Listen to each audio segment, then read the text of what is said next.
The stance is still there, but the responsibility isn't. It's an awesome experience being here.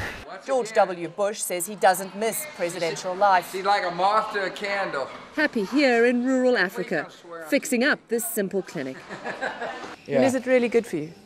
Oh, it's good for my soul because in the midst of, first of all, I come from a privileged land and a land of plenty. And so when we come to a place where there's deprivation and see such joy, it's a reminder that the human condition can be full of a great spirit.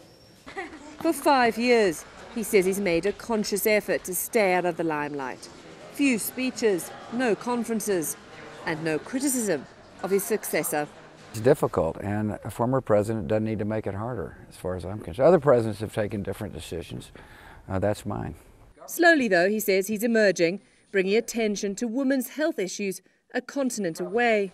See, we did one of these in Cowboy last year, and there were a lot of women that came, a lot. And for the opening. Yeah, it was very special. And they've kept coming. It wasn't just that one day when the ribbons are cut. Yeah, when everybody, some local guy said, all right, go, President Bush and Mr. Bush are here, make sure you show up. I was like, there's a need. President Bush says when he's at home in Texas, he spends much of his time painting portraits and landscapes. They were pretty good. Well, thank you. You know, when you paint by numbers, it's not that hard.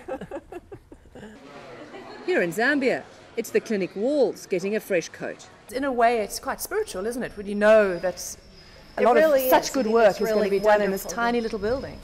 Yeah, we view it as a mission of mercy, but it's not our mercy. So when you said spiritual, I agree with you. And our motivation is to help save lives. His current project builds on PEPFAR, a presidential program that provided anti-AIDS drugs to millions of people, mostly in Africa.